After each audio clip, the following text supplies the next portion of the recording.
Good evening, everyone.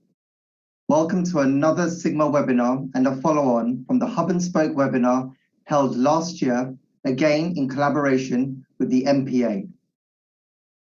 As you may be aware, the government is again consulting on proposed changes to the Medicine Act and Human Medicines Regulation to enable pharmacies to access Hub and Spoke services. This webinar is therefore timely as we have 2 weeks till the consultation closes, and this is the last opportunity we as community pharmacy contractors will have to have our voice on the potential next steps. To chair today's webinar, I would like to introduce National Pharmacy Association's Director of External and Corporate Affairs, Gareth Jones. Gareth leads the team advocating for independent community pharmacy through engagement with civil servants, MPs and ministers, the public and other national stakeholders. He is a pharmacist and has previously worked in the pharmaceutical industry and in community and hospital pharmacy. Gareth, over to you. Thank you very much, Hattel, and very pleased to be here and for the MPA to be working with Sigma on this webinar this evening. So first of all, I'm going to introduce the other members of the panel, provide a bit of an introduction and a background really to how we got to where we are today. And then we're going to start discussing questions with the panel. We've had a few in advance. Some of the pharmacy journals have provided some questions, and we're inviting everyone watching as well to submit questions, and we'll try to get through as many as we can this evening. So first of all, we have with us Nick Kay. So Nick was elected to the MPA board in 2014 to represent the South West, and he's a member of Cornwall LPC. He's the MPA vice chair. And since qualifying, he's worked for independent pharmacy as a locum prescribing advisor for Newquay Doctors Group. He was superintendent of Nick Kay Pharmacy in Newquay until 2017. Has won numerous awards. He's a shareholder in Hendred's Pharmacy in Penryn and a partner of the Org Group of General Practices and an MPA national media spokesperson. We've also got with us Jasmine Shah, who's head of advice and support at the MPA. She's also the medicine safety officer for independent community pharmacies in England with fewer than 50 branches. Jasmine leads on patient safety work and provides technical expertise, advice and support on pharmacy practice matters to members, MPA leadership team and wider MPA teams. She supports members and stakeholder engagement, providing expert advice in response to complex member queries. And we also have with us Raj Haria. So Raj has been with Sigma for the past 4 years. Previously, he was working in building retail chains and has worked extensively with buying groups. And he has a comprehensive understanding of retail contracts. So thanks everyone for joining us this evening for this important and currently timely conversation about Hub and Spoke. So how did we get where we are today? Well, I think the concept of Hub and Spoke really entered the discussions in community pharmacy in 2015. Now, it was possible within companies for years, for decades, but has never been possible between different companies. So what we call intercompany Hub and Spoke, where the hub and the spoke are in different organisations. In 2015, as the government started to propose efficiencies in community pharmacy, they suggested that these would be in part underpinned by Hub and Spoke, and they launched their first Hub and Spoke consultation in 2016. A number of concerns were raised about the proposals at that time, and those consultations didn't go anywhere following the consultation. In 2019, the PSNC and NHS England agreed the 5-year deal for the community pharmacy contractual framework, and the year-on-year cuts within that contract were justified by efficiencies for community pharmacy, and examples given were supervision, changes to supervision, and the introduction of intercompany Hub and Spoke. And community pharmacy lost out on more than £1 billion worth of inflationary funding over the 5-year period because of this plan to introduce efficiencies. So it's taken more than 3 years, actually, even to get to this point of having a consultation on hub and spoke, and actually supervision hasn't got anywhere yet. So if these efficiencies are there, we've not had an awful lot of help from government in finding them more than 3 years through the 5-year deal. But in April, the second hub and spoke consultation was launched. And that's made a number of proposals. Firstly, to make the legal changes to make intercompany hub and spoke possible. Government is consulting on 2 models. Model 1, which is where the prescription goes from the spoke to the hub, and the medicines are then returned to the spoke and to the patient from there.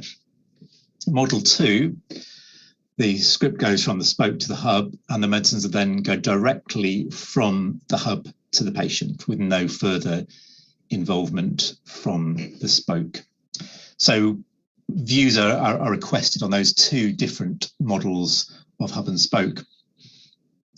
The consultation talks about accountability. Now, that's always been a key concern. If you've got 2 different pharmacies dealing with a particular prescription, who's accountable for what? Now, the consultation also confirms that both have to be pharmacies, and now that is important, so that the hub must be registered as a pharmacy, must be subject to GPHC inspection, must have a responsible pharmacist. So I think that's quite reassuring for a spoke pharmacy. At least they know they're dealing with another registered pharmacy as a hub. But the government hasn't been very prescriptive when talking about accountability. It's very much left it to the hub and the spoke to have a conversation between them and to determine who is responsible for which part of the process. There is another part of the consultation, some changes to definitions. So medicines will in future, they are proposing be dispensed at or from a pharmacy. That's a technical wording change. So this consultation closes on the 8th of June, and we'd certainly encourage everybody to respond, everyone in the supply chain, but obviously particularly independent community pharmacy, to respond. And certainly to give your views, but we're very keen to challenge assumptions of efficiency. I think there's no clear evidence yet that these proposals will deliver efficiencies. And I think we want to make that point. We're all open to seeing what's possible, but at this point in time, there's no clear evidence that it will deliver efficiencies. And also to highlight competition concerns. So from a pharmacy perspective, a spoke perspective, you'd want competition between hubs, you want some choice. And we do have concerns that that hasn't been addressed in the proposals, and that we, as pharmacies, might not have the vibrant hub market that we need really with hubs competing on the basis of quality and or price. So finally, before I start posing questions to the other members of the panel, just want to say a little bit about the MPA's approach to hub and spoke. In 2015, I think there was little knowledge across the sector about what hub and spoke was about, other than some of the vertically integrated companies. Boots and Lloyd, and Lloyd's in particular, at that time had already got some experience of running hub and spoke within their own operations, and they've been working with it ever since. But we felt it was important to establish a working group to explore what this might mean. So we formed a task and finish group and published a report in 2016 on barriers and enablers. So quite, a balanced report looking at the problems, but also how they could be solved. And that fed into the consultation. Subsequently, in 2018, we published a report looking at international research. So we commissioned someone to have a look around the world and see what other examples of hub and spoke they could find, and what could be learned from that. Now, there was some experience, the Netherlands, other parts of Europe, a little bit in the US and South Africa. So a little bit of experience of these sorts of arrangements, probably none that were quite like the UK's model. And also none that proved unequivocally that hub and spoke would deliver the efficiencies. For example, in the Netherlands, where it is possible, only a proportion of independents have actually decided to use it. So, it worked for some and it hasn't worked for others. And finally, in 2020, we worked with the King's Fund, a leading think tank, to hold a roundtable with the pharmacy stakeholders, supply chain wholesalers, manufacturers, and the regulators, GPHC, MHRA, and Department of Health, all around the same table, exploring the issues with hub and spoke. And those reports are all available if anybody wants to look at them. They're on the MPA website. So I think to summarise our position, we're very open to considering different ways of working and opportunities. But to date, we don't believe there's strong evidence that hub and spoke currently will deliver huge efficiencies. And also, there's also no evidence that it is a safer way of working end to end. I think there's most people would believe that the actual picking of the product when it's automated is going to be safer than when it's done manually. But actually, from the start of the process to the end of the process, with the prescription changing hands going between different pharmacies, that hasn't yet been tested. So I think we need to see evidence that that is an argument for it. We need clarity on accountability. If you're a pharmacist in a spoke handing out a medicine that was assembled by a hub, you need to be clear what you're responsible for and what the hub's responsible for. We don't want to end up in a situation where pharmacists feel the need to open up packs from hubs because they feel that they're ultimately the one that will be held accountable, and therefore they need to recheck the item. If that is the case, then there's absolutely no chance this is going to work. We need to see transparency, so patients need to know what's happening, and patients have to have choice. We can't force them into hub and spoke.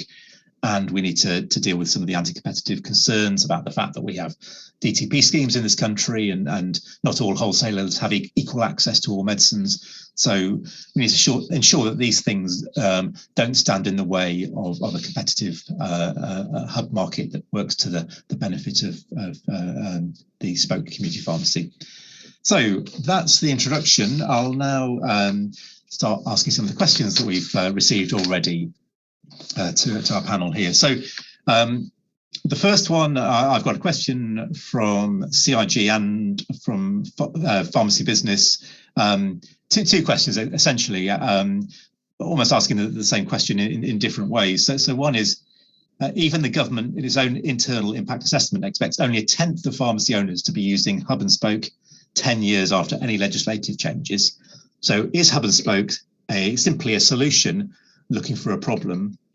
And this question asked in a slightly different way: could hub and spoke could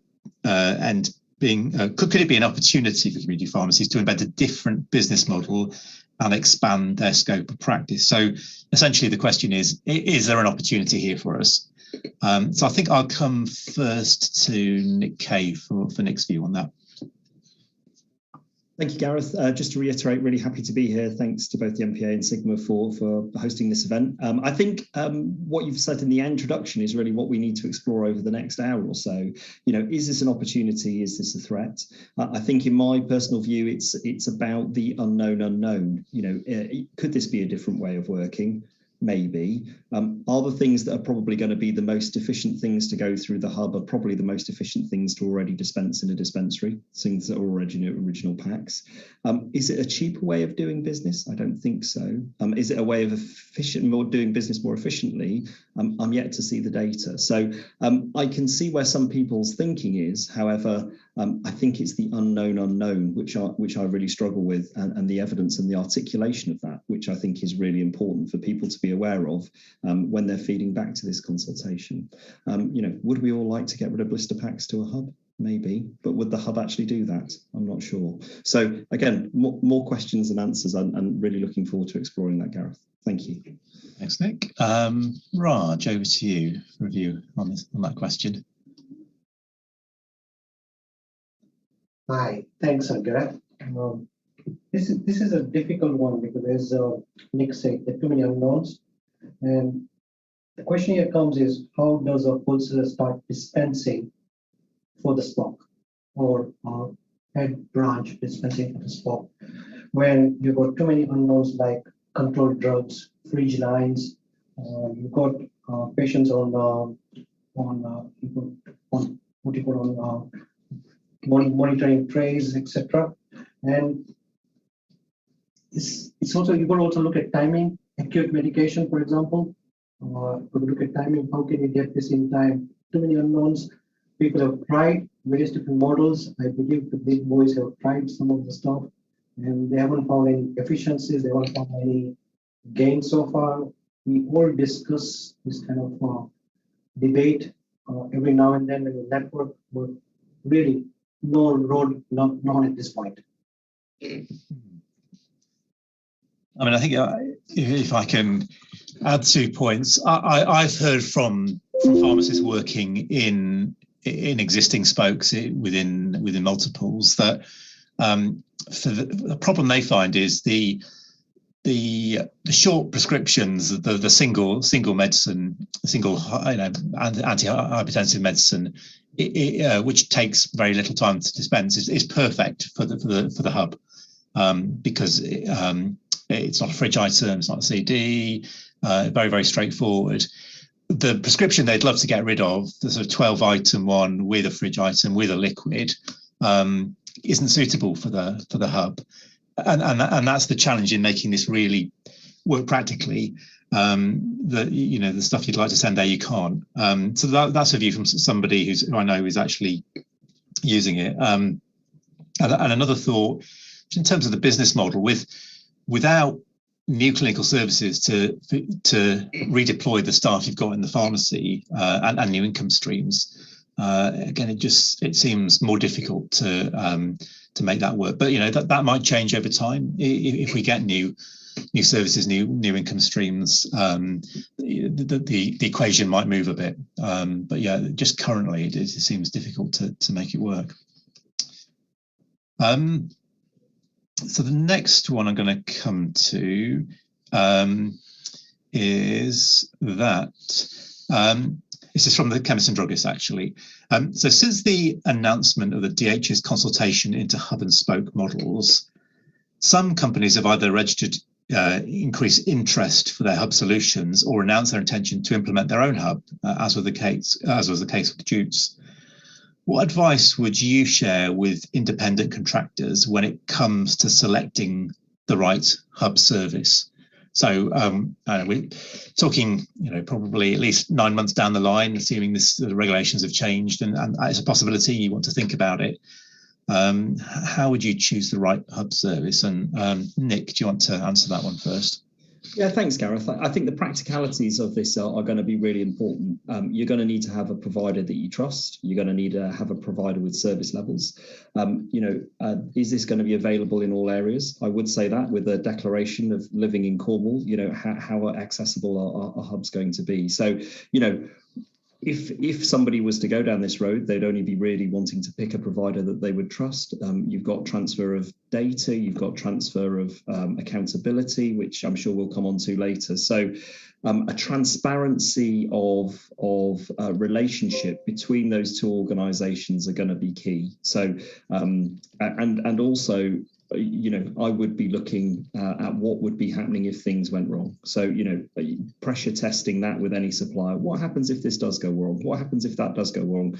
What about the resilience of, you've got one hub in for me, Bristol, but the vans all lice up and no one can get out. What's your resilience planning? What's the backup planning? So any partner, for anyone that did choose to go down this route, given the skepticism of some of the arguments we've already talked about, that transparency of that arrangement, both financially and legally and accountably, would be something I would be pressing on everybody to look at really carefully. And also potentially any exit. We know sometimes it's tricky to change some of the decisions we make. So, I try this, I want to exit, what's my tie-in time? What's my lead-in time? Those practicality things as small business owners we face all the time, I think is something you would want to think through really carefully and clearly before entering into one of these relationships. Thanks, Gareth. Okay. Raj, what do you think about this? I think there is a different element as well to be thought through, which is an operational side of the business. If you just look at a very simple model of a pharmacy, a patient walks in or a prescription is picked up from a surgery, that prescription is probably turned around within 24 hours back to the patient.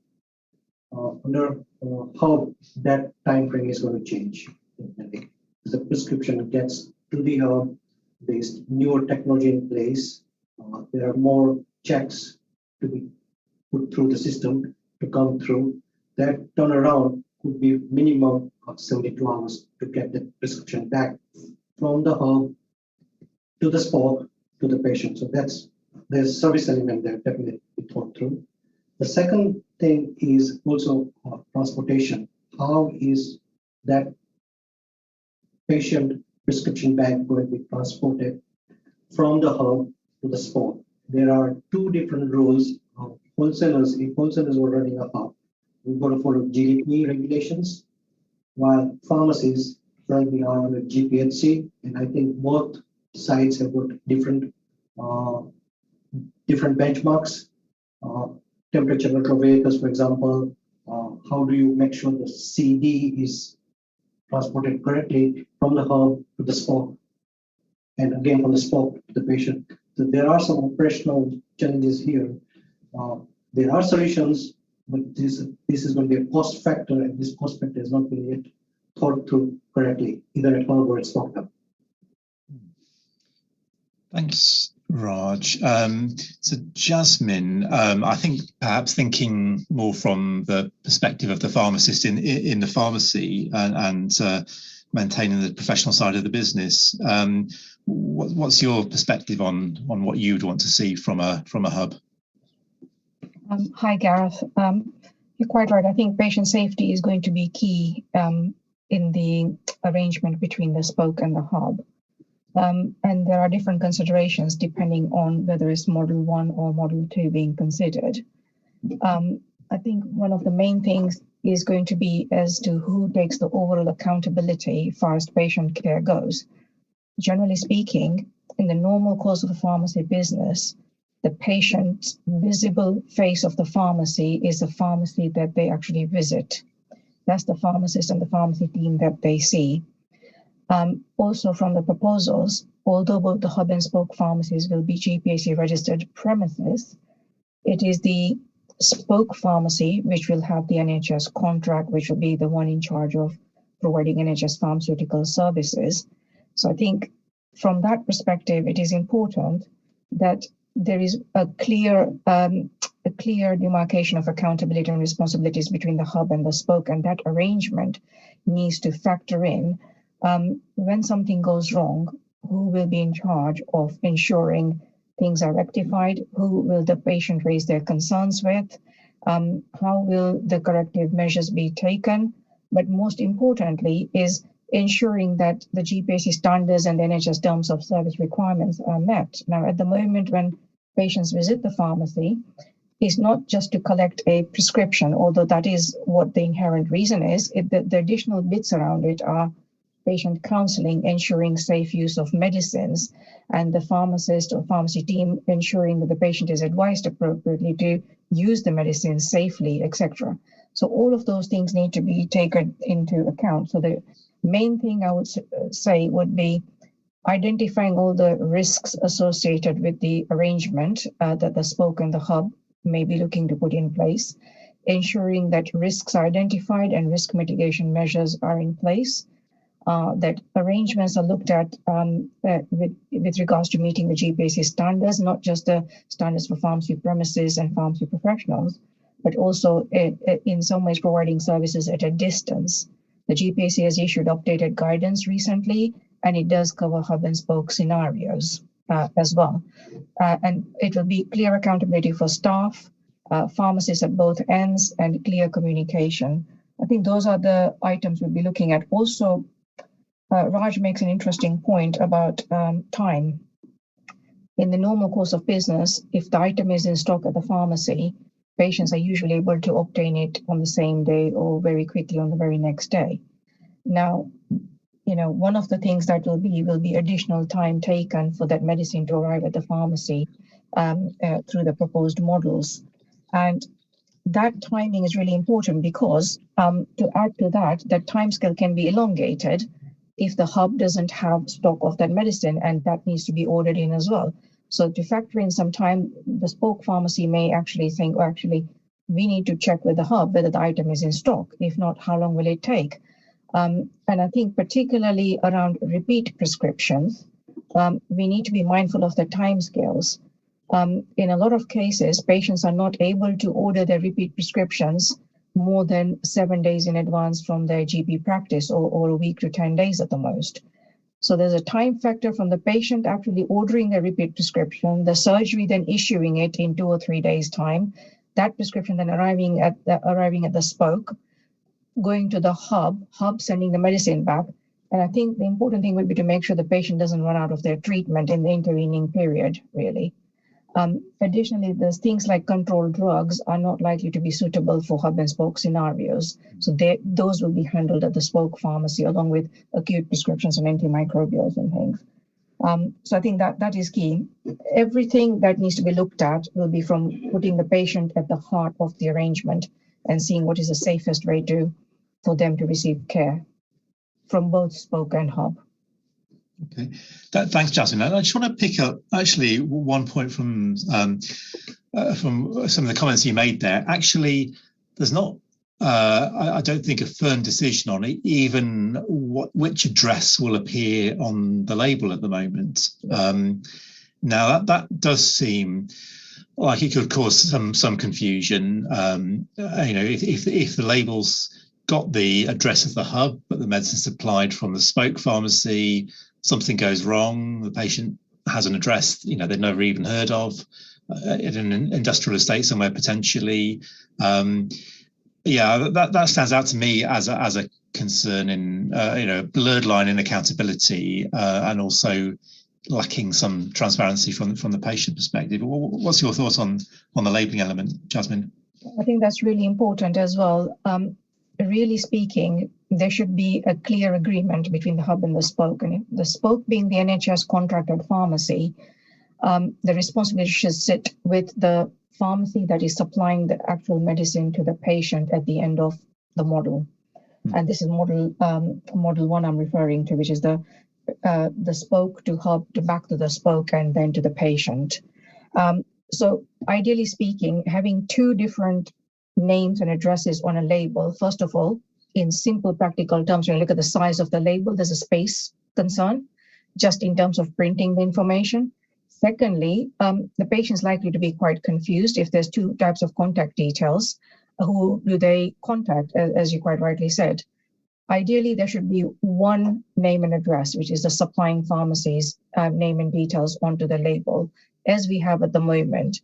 And the patient would have a clear route into contacting that pharmacy if they have any questions about their medication or to raise any concerns. And then if there is a dispensing error, for example, or there's incorrect medication, then that would be worked out between the arrangement that would be in place between the spoke and the hub, how that is handled. But ideally, a patient should have a single point of contact, I might suggest. But again, quite rightly, this hasn't been clarified in the consultation. So something I would urge all pharmacies to think about, how might these arrangements work? Okay. Thanks, Jasmine. Well, I'll come back to you in a couple of minutes because we've had a question in this evening about liability insurance and the implications there. But first of all, I'll go to Nick first on this question. So dose dispensing and MDS packs sort of feels like the case might be a bit stronger there. You can see it's highly labour intensive in a pharmacy. If you could get that outsourced, that may be attractive. What are your thoughts on that particular element of the pharmacy workload? Yeah, thanks, Gareth. And again, in the consultations that we've run, this does seem to be one area where people would be more comfortable, or the bit of work that you want to get rid of. I think, we have to be really mindful that this is a UK-wide consultation, and different jurisdictions get different fees, things for conducting that work. But I think actually it comes back to what Jasmine, Raj, and yourself have already said, is that actually, what about the service level agreement within that? what about the patient at the center of that? I say this, genuinely, Jasmine made a fantastic point around the prescriptions and them being turned around and ready. And I say this as a partner in a GP practice, they're not always great at getting them out. So we think of this being as something about a repeat prescription, but actually, what is your service level agreement with the hub? What happens with changes? And again, we think of MDS packs as being something on people's stable medication. Well, that is in the ideal world, but we all know what the real world is like, and those patients that are on those assisted doses medicines schemes aren't always the ones that are stable and remain stable. So I think from a workload point of view, Gareth, I think it is something that most of us probably that do that would consider wanting to get rid of. However, all those service level agreements you'd need with the hub around turnaround, those prescription changes, those variations are even more timely probably with this type of work, because these patients are the ones that most would need and most help with taking their medicines, and by definition probably either have less either physical or mental capacity to deal with those changes. So again, my worry is that if it's not done well, then extra level of confusion and patient at the center of that could cause problems. So that service level agreement and all the practical things that we've talked about are within that. The other thing I would say as well, unfortunately with liability, my personal view as well is that isn't well defined yet. I'm sure Jasmine will come back to it. However, unfortunately, I think it's probably going to take a legal test case to sort it out, and nobody wants to be that. So, I think that's something else to bear in mind as we move forward. Thanks, Gareth. Okay, thanks. Raj, do you have a view on this question about dose dispensing? The business case there? If you don't mind, I've got Ethel on the screen as well, and Ethel is doing some of this work as it is, so I think it's best placed to answer this question. Hi. Thanks, Gareth. Thanks, Raj. I'm probably going to echo a lot of what Nick said. We've trialed some of this. We've got a Dosette robot in one of the pharmacies, and we're currently dispensing for one of our stores through this model. But I think the main issue we have is changes that are made at the spoke store. Doctors often last minute change prescriptions, and then when that information is transferred back, you're often then redoing Dosette trays. It's not a problem when it's internal and you're trialing it with 1 or 2 stores. When a hub is going to be doing this on a big scale, and you'll end up with a spoke pharmacist or dispensers constantly on the phone with the hub. And I think that's where we do not want our pharmacists or our dispensers' times occupied. The whole aim of this is to free up time to be able to go out and do better patient services, better patient care, and not spend time in administrating prescriptions that could easily have been done within the dispensing layout. So yeah, we're trialing the Dosette aspect right now, and we are having quite a few teething issues with it at the moment, and it's all out of our control. It's all because of outside third-party influences that we cannot plan for in an ideal world. Yeah, I think no one's made a real success of any form of hub and spoke yet, as far as I can, from what I hear from people that have tried it. Lots of people are experimenting, but the jury's still out on a model that really makes a really positive impact on community pharmacy, I think. Jasmine, can you come in now and give a view on liability insurance? So the question we've had is, what is the impact on liability insurance in covering this legislative change? Hi, Gareth, thank you. So of course, I think the actual final information would come necessarily from the pharmacy indemnity insurers, quite rightly, as the experts in indemnity covering things. I think generally speaking, what I would say is we need to look at things like, well, what can go wrong? What happens when something goes wrong? What are the steps taken in the first place to identify and mitigate risks? What is indemnifiable as well at the end of the day, and what are the key risks surrounding? So Gareth, you mentioned earlier that, one of the ways of efficiencies would be, in a model where the hub dispenses the medicine, sends them back to the spoke, and the spoke hands them out to the patient. One of the key things that certainly came out of our discussions within my own team of pharmacists is, well, actually, if the hub is dispensing the medicines and is ready bagged up and it arrives at the spoke, and the spoke pharmacist on duty, the responsible pharmacist there, under their watch, it's you just handing the bag out to the patient. You don't actually know what if there's a dispensing error in there? What happens then? That is one of the key things being asked. Where does the liability sit then? Who is responsible for that when something like that happens? And if it is the case that pharmacists then, to ensure that when they are responsible for handing that medicine out to the patient, that they are opening up that bag, which has arrived from the hub ready packaged, to double check the medicine in there is correct against the prescription that the patient was given, then I think the pharmacists would need to look at, is that saving them time? Is that an efficient way to look at this? And you have to have, so either it's taken on faith that the pharmacy process is that the bags are not open, they're just handed out to the patient. And if there is a dispensing error in there, that is picked up in action as it's highlighted. Or the pharmacist on duty, the responsible pharmacist says, well, actually, I would like to be sure that when I'm handing out medicines, that it is correct for that patient, that there's no error in here. And they open up the bag before giving it out, in which case some of the time efficiencies may be lost. So I think there's ways to look at it both ways. What steps can be taken to mitigate risks? Because whether any pharmacy dispenses, errors do happen, inadvertent errors do happen as well. The key would be that if the medicine reaches the patient from an unopened bag, and the patient will be coming back to the spoke pharmacy then to say, actually, this is the wrong medication, or the patient is harmed, depending on the degree of harm, etc. Where does that responsibility, accountability, liability sit? And these are all the types of questions that are being brought up and discussed at the moment. And I think it'd be interesting to see how this is all fed into the consultation. And I think that's one of the nubs of the big discussions that have been taking place specifically around that point.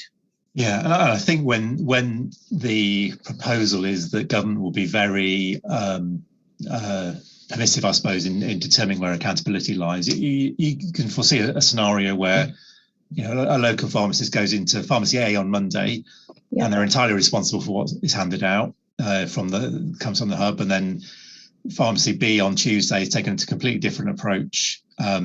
So yeah, I think that's something that will take time to work through to ensure everyone understands entirely what they're responsible for. And I think, sorry, Gareth, I was just saying that this will all have to be a combined approach, because we talked about labeling, whose details go on the label, which pharmacy takes accountability, overall accountability for that patient's care. So all of these things will factor into how the agreement is drawn up. Now, at the moment, it is proposed in the consultations that an agreement should be drawn up between the hub and the spoke. And the question would be, should legislation actually dictate what goes in that agreement between the hub and the spoke as well? And these are all the sorts of questions that there isn't sufficient clarity, perhaps, I would suggest, at the moment. Yeah, absolutely. Well, let's move on to a different area. And I think we've had quite a few questions about this issue, and that is, how much will a spoke pay a hub? And essentially, well, of course, there's going to be a fee. There are questions here about whether the spoke pharmacy loses the current margin or retains it in some way. There will be a service fee as well. So, I mean, what are the implications of that? Nick, what do you think about that and the likely costs to a pharmacy of using a hub? Yeah, so Gareth, thank you for that question. And, again, as business owners, it's something that we wrestle with. And I think the theme throughout tonight is actually the unknown. So, we don't know what those business models would be. And that is really important, both for the retained margin and for the cost. We have seen all sorts of things proposed in the MPA work that you talked about. I think as well, something though that I would be really keen to think about would be the unintended consequences. So for example, if everyone sort of signed up for lots of different hubs, but then there was consolidation within the marketplace, would that change that? You know, diversity and choice is something that's really key, and that would be difficult to achieve potentially, and barriers to entry to go back in, to go back to your original question around how that would link to the cost for the individual pharmacies, because these things are expensive to do, and will have a return on investment required from the people that set them up, and that's probably going to come from the community pharmacies with which they serve. So, what does the cost model look like in my individual pharmacy? What does that release potentially for me to do? We talked already about the service balance. And what does a market which consolidates, in maybe, if the model's now not set up right, we've seen what's happened to energy and the way in which a market can crash into less players and the knock-on effect of that. So I have lots of reservations about cost, and it worries me as to where that point would be and how efficient that would be to the business and what that meant for the long-term sustainability for the sector as a whole. So it's a crucial question, which I don't think we know the answer to. The answer we get back is, well, it'll be market forces and it'll be what it will be. But maybe it's the internal pharmacist in me that makes me quite risk averse to some of that. Thanks, Gareth. Thanks, Nick. Raj, your view on that one? This is a difficult question. And I could probably dive a little bit deeper into some of the details to sort of break it down and make it simple for all the audiences today to understand this. In our current wholesale model, we can actually measure the cost to pick an order, pack it up, and then dispatch that order next day to the pharmacy. We can do that fairly easily. With creating a hub, there are going to be some setup costs. And the biggest setup cost is going to be technology. When we need to bring in the right robotics in to make sure the PMR feeds or the prescriptions can be downloaded into automatic feed. So there is a setup cost. The second cost that we will incur is also space cost, because this unit has to be separate from the current wholesale pick and pack service. Can't have the two mixed together. There's room for human error there, which is what we need to avoid. And the third cost that really comes in is transportation cost, because it's not just normally a talk being delivered to a pharmacy. It's a little bit more specific than that. And then if I go the other way around, we also need to buy stock from mainliners, because at the moment we will not be able to access directly from any manufacturers any reduced wholesale or agency stock. So there is a cost of drugs implication there as well. I can see that basically we will have a number which is like a single activity fee that will be the cost of this service that we will need to charge out to the pharmacies. Question here is the other way around. Is the pharmacy finance ready and able to absorb this costing? Because the margins are very thin. I don't think any financial modeling has been done from a pharmacy and from FP34 able to see that if they're running on the stock model, what does the pharmacy get paid? Because there is an additional cost for service that the pharmacy will be charged. Yeah. And yes, Hattel. If I can just come in and bolt on to what Raj has actually said, if you look at what Jasmine has talked about the trust, the transparency, the data handling, and what you have as your obligations towards your patient from a spokes perspective.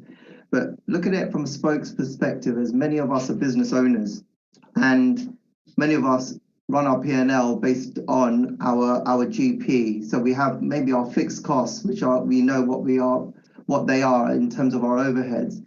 But our GP is something we can control. We are business owners. We buy as well as we can. If you look at today's market, where the market is so volatile in terms of its pricing, what control would a spoke have on its pricing? And even, if I wear both hats, I've got a Sigma hat and and a pharmacy contractor's hat at the moment. My contractor's hat right now is banging on the door saying, I want this price, I want this price, I want this price. I haven't got time to negotiate on every pack that's going to be dispensed to me throughout the month. I haven't got time to even look at from a tablet detail if I'm doing a 7-day Dorset prescription as well. So I do want control over my buying, my pricing, as well as my own bespoke contract loyalty that I would have with a wholesaler.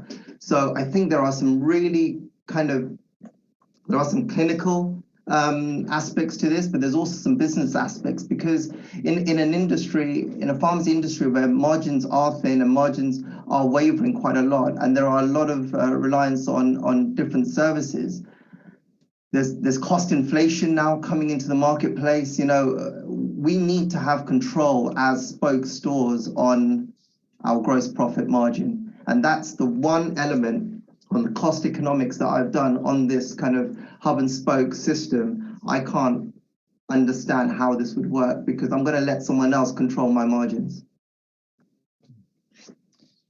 Yes, thanks, Hattel. So, fundamental question there. We've tried to address. What I'd like to move on to now is a topic we haven't really touched on yet, which is Model 2 in the consultation. So Model 2 was the prescription would go from the spoke to the hub, and then the supply would be from the hub directly to the patient. Whilst I think people have some understanding anyway of what Model 1 means when the medicine goes back to the spoke for the supply to the patient, I think Model 2 was perhaps something of a surprise when it appeared in the consultation. So I'd like to hear people's views on Model 2, whether they think it could be achieved or whether they see significant risks with Model 2. Nick, would you like to kick off on Model 2? Yeah, thanks, Gareth. Like you, I was really surprised to see Model 2, and for me, it does seem to blur some of those lines between a hub and spoke model and DSP model. The sort of online model. Although they are distinct within that legal definition. I am a passionate believer in community pharmacy, and the clue is in the title. We are within our communities, and those touch points that we have with our patients are the key to being able to give clinical intervention and interaction. I feel if that's lost, that becomes really, really tricky.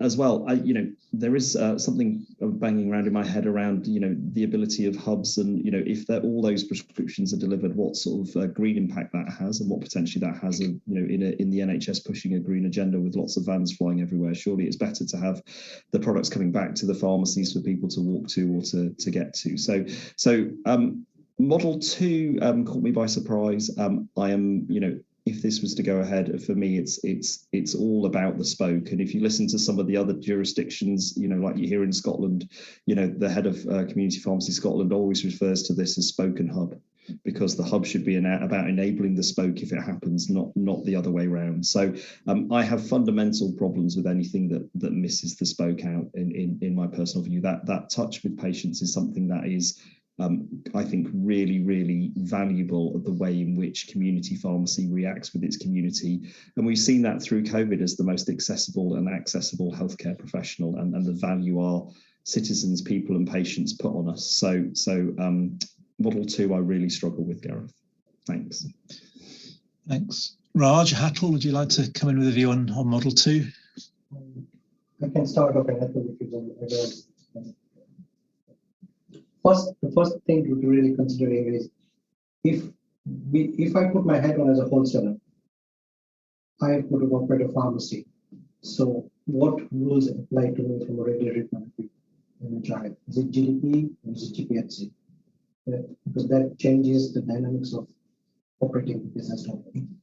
And that debate is actually a very strong debate that we need to go through. That will probably share a little bit more there from his regulatory point of view. The second really important point is, the government says that there's going to be some savings through a hub and a spoke, especially through Model 2. I don't see any savings coming in through, because delivering the last mile is probably the most expensive piece of activity we can take on. Any savings that we get or procurement of drugs or trying to offer dispensing service at a reduced cost, all those savings will be wiped out by carriage and freight costs, I would say that. How we will deliver that prescription bag to the pharmacy in the most controlled environment with those savings, I just can't see that happening. Then the third thing is, all we are doing is we're taking maybe some of the stress away from pharmacies. I'm not saying all of the stress, but that stress being on to a pharmacy set up in a wholesale unit, customer communications, patients trying to get information on their prescriptions, timing, etc. If something goes wrong with the prescription, if an intervention is required, contacting the GPs, vice versa. If there are shortages, how do we communicate with the patients? We are not a brick and mortar business at that point. Brick and mortar business is still a retail unit out there. They understand the patients. They've got history with the patients. Most of the pharmacies have been working with 40, 50 years on the ground. They know not just the generation, but the previous generation and the younger generation of the family coming with them. We have got no clue on that. All we see is a name in a prescription. We've got no idea, no background. It is very difficult to deliver the right patient care with this kind of structure. I just don't see that option 2 at all viable from where I sit and I see, but that's my opinion. Yeah, I'm going to be quite straight and blunt on this one. I don't see this one being totally viable. I'm probably going to then wear my wholesale GDP hat on as RP for Sigma and say, we've spent years and years investing in temperature controlled transportation. And I get hub and spoke is going to be governed by GPHC and not MHRA, but we still have patient safety in mind. We still have to make sure that as a pharmacist in a spoke store that has a patient that they have to serve, we're relying on a hub to deliver medication on our behalf. Where does the control sit in this? I can't see this being a viable option because you lose total control over your patients and the service that you want to provide. Everyone has to remember, we are now, not now, we are always been in a service-driven industry. And I think through the pandemic, it's been exacerbated massively in pharmacy. Community pharmacy has been a pillar during the pandemic, and the community relies on community pharmacy, and we have all excelled in our service to our patients. This is something that I feel will go backwards because now patients will wait a few days for their medication, if not a week. This is not something that we want to encourage going forward. We want to make sure our patients get service even same day, next day. That's really what pharmacy is about, but with service, with advice, and with care. And that's what even our drivers take pride in when they're servicing patients, delivering directly to their houses. Yeah, and I mean we haven't talked much about sort of local automation this evening, but you know, if you could make the numbers work, actually putting a robot into your own pharmacy gives you far more flexibility and ability to provide a responsive service in comparison with any of the hub and spoke models that we're looking at.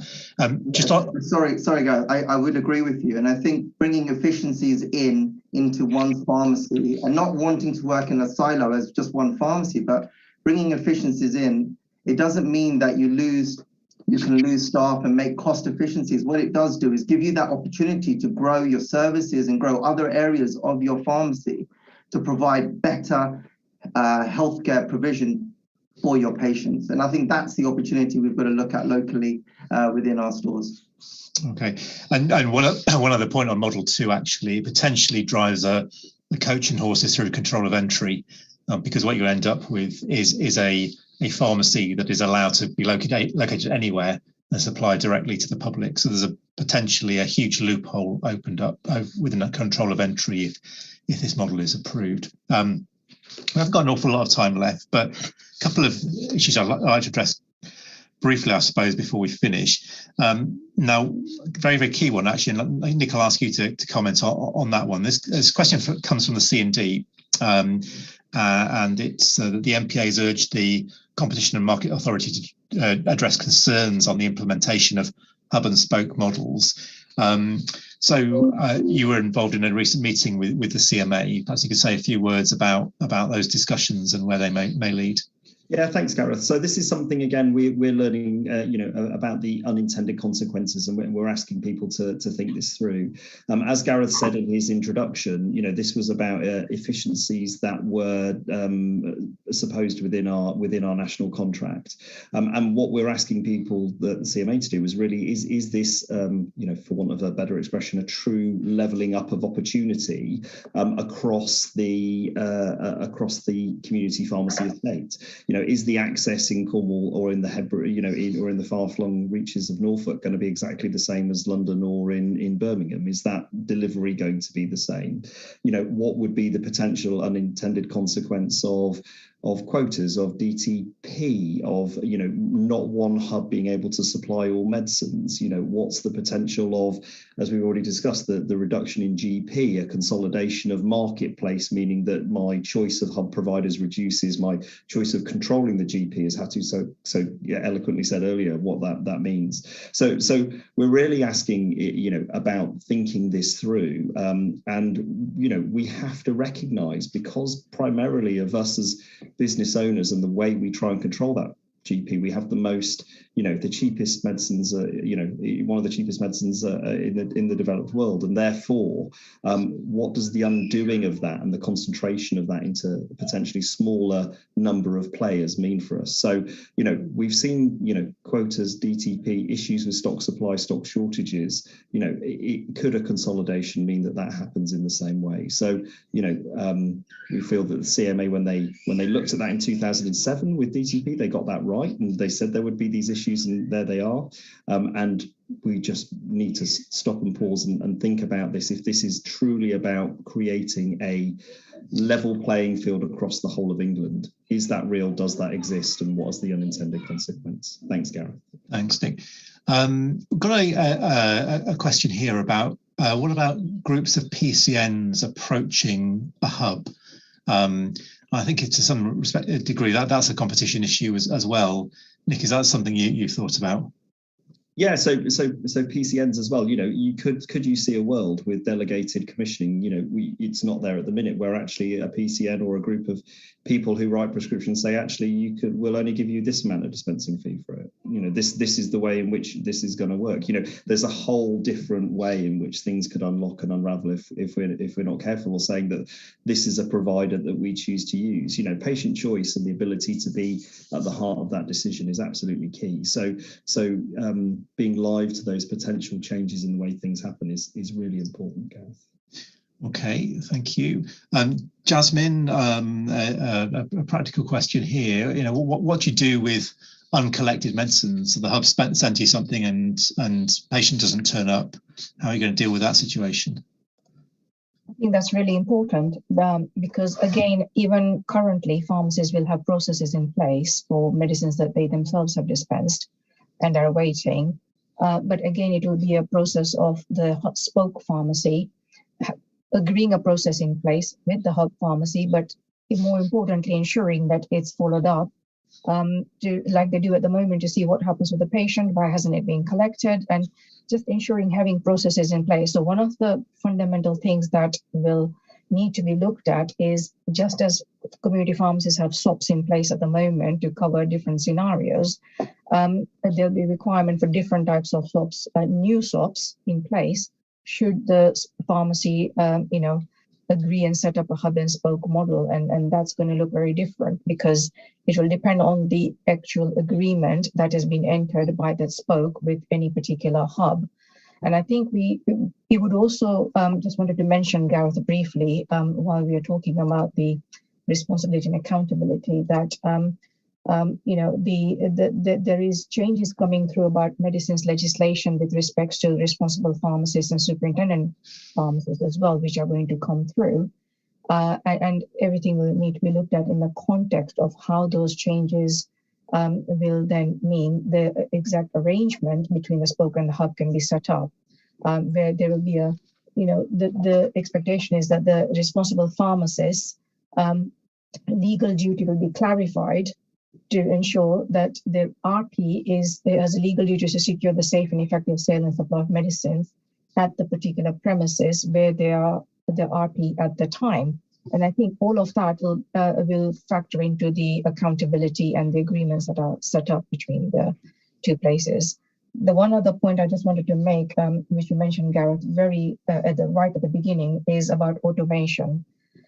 There is a question over, does automation really reduce errors? So a hypothetical scenario, or not so hypothetical, has happened once or twice, is in the normal course of a business, when a dispensing error or an error occurs, usually in the current, in the traditional way of pharmacy, supply of medicine, it will be on a manual process. It affects one patient usually at a time.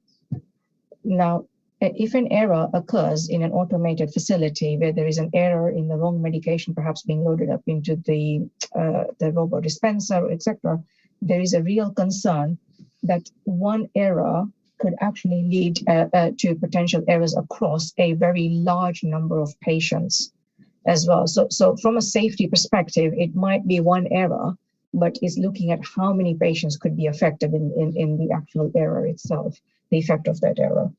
And to Nick's point earlier, and what Hutul was saying in the spoke to hub to patient model too, absolutely. The question would be, how does that model support patient care from reducing health inequalities? So if the hub is supplying directly to the patient, either transporting the medicine to them or even through local style collection points and things, that inherent patient contact and the opportunity to intervene or counsel patients and provide all that one-to-one patient care is completely lost in that case. So there's plenty to think about with that second model in particular. And given the fact that the hub is unlikely to be an NHS-registered, NHS-contracted premises, where does the responsibility then lie to ensure that all the essential services are delivered to that patient that are linked to the supply of medicines as well? So there's plenty of questions there, Gareth. Yeah. All right. Well, thanks, Jasmine. Unfortunately, we've run out of time. I think we could literally talk all night about hub and spoke, but we've covered a fair chunk of the main issues in the past hour. I would encourage people to look at the consultation and consider making a response. There's a question about whether there's any guidance on how to respond, and certainly the MPA will circulate some key points if you would like to consider making a response, and the areas that we think you should think about commenting on. I think hub and spoke is legally it's coming by at some point, probably in the first half of next year. The legislation will change and it will be possible, and hub providers will emerge.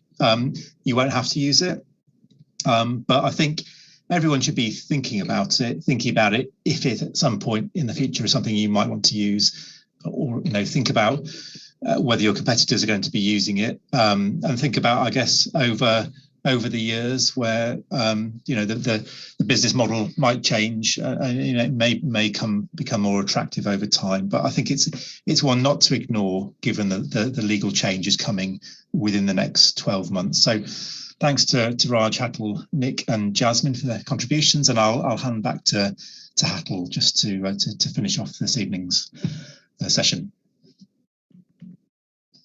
Thank you. Firstly, I'd like to thank the MPA for their involvement in this webinar. Gareth, Jasmine, Nick, thank you, as well as Raj. Thanks very much for your contribution this evening. I hope the webinar has been of relevance in giving you further insight and clarity into how to frame a judgment on hub and spoke, which I believe still continues to generate debate and divide opinion. As said earlier, you have until the 8th of June to respond to the government's consultation, so please do not miss this opportunity. We will post the link on the YouTube chat just after the webinar closes, so please do not miss out on the opportunity to have your say. Before I finish, some dates for your diaries. Sigma is holding our UK Business Conference in Heathrow on the 2nd of October this year, and our Overseas Business Conference is 4th to 9th March next year in the Dominican. Thank you again, everyone, for attending, and look forward to seeing you at the next Sigma event. Good night.